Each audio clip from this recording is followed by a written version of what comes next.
আমি জুলাই যোদ্ধাদের স্মরণ করি, তাদের ত্যাগের কথা স্মরণ করি, তাদের সংগ্রামকে শ্রদ্ধা জানাই, তাদের সালাম জানাই। কিন্তু আমি মনে করি দিতে চাই যে এই যুদ্ধ কিন্তু শুধু 2024-এ হয়নি, তার অনেক আগের থেকে হয়েছে। এখানেই অনেকে যারা আছেন তারা অনেক আগের থেকেই তারা কিন্তু লড়াই করে যাচ্ছে, এবং সেই লড়াইয়ের ফলেই কিন্তু আমরা এই জায়গাটায় আসতে পেরেছি। 2018-র কথা যখন বলি, তখন ছবি তুলতে গিয়ে একটু আগে ফুয়াদ আমাকে জিজ্ঞেস করছিলেন আপনি ছবি তুলবেন না কথা বলবেন। আমি ছবি তুলি, এবং ছবি যখন তুলছিলাম, রাজপথে যখন ছিলাম, চারিদিকে যখন টিয়ার গ্যাস ছিল, গোলাগুলি হচ্ছিল, তখন ছাত্রছাত্রীরা একটা প্ল্যাকার্ড হাতে নিয়েছিল, যেটা আমাকে ভীষণভাবে স্পর্শ করেছে। এই সরকারের মেরামত চাই, আমরা দেশের মেরামত চাই, রাষ্ট্রের মেরামত চাই। মেরামত জিনিসটা তো অত্যন্ত গুরুত্বপূর্ণ, এবং আমরা একটা দেশ পেয়েছি, এখনো এই দেশে অনেক সমস্যা রয়েছে।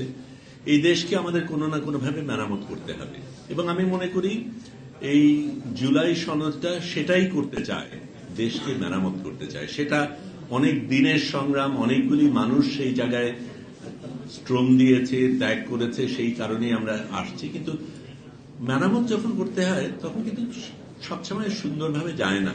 রাস্তাঘাট মেরামতের ক্ষেত্রে তো আমাদের সমস্যা হয়, সেটার ক্ষেত্রে কিছু কিছু মানুষের একটু বেশি সমস্যা হয়। তারপরেও বৃহত্তর স্বার্থে যে জায়গায় আমরা পৌঁছতে চাই সেটার কথা ভেবে আমরা মেরামতটা করি।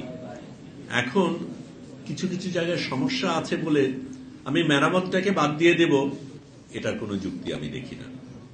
আমি জুলাই সনদ নিয়ে আলাদাভাবে বলতে চাই না, কারণ এখানে যারা বলেছেন খুব সুন্দরভাবে সেগুলি ব্যাখ্যা করেছেন, এবং সেখানে আমার প্রশ্ন করার বা বাড়তি কিছু দেওয়ার তেমন কিছু নেই। কিন্তু আমি এই জিনিসটা অবশ্যই বলতে চাই যে আমরা যেই ধরনের দেশ পেতে চাই, যেই দেশের স্বপ্ন দেখে আমরা এগিয়েছি, যেই দেশের স্বপ্নের কারণে এতগুলি মানুষ রক্ত দিয়েছে, রত্ন স্নাত যেই জুলাই সনদ আমরা সামনে পেয়েছি, সেটাকে আমরা উপেক্ষা করে দেব কিছু কিছু জায়গায় আমাদের দ্বিমত আছে বলে, এটা আমার জন্য যুক্তিসঙ্গত না।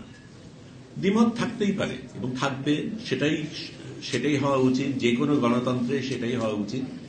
সেটা আমরা একসাথে করব, মিলিতভাবে করব, ঝগড়া করব, তর্ক করব। সংসদ আছে সেই কারণেই, সেখানে এক দলের আধিপত্য আছে বলে সবকিছু নিরঙ্কুশভাবে গ্রহণ করতে হবে তা যদি হয়, তাহলে তো সংসদের প্রয়োজন নেই। সংসদে দ্বিমত হবে, সংসদে তর্ক হবে, সংসদে যে যার মতন মতামত দেবে, একজন আরেকজনকে যুক্তি দেবে, যুক্তির কারণে আমি আমার মত বদলাবো কিছু ক্ষেত্রে, সেটাই তো সংস্কৃতি হওয়া উচিত। এবং সত্যিকার অর্থে আমরা একটা ভিন্ন সংস্কৃতি, ভিন্ন রাজনৈতিক সংস্কৃতি চাই, সেই আকাঙ্ক্ষা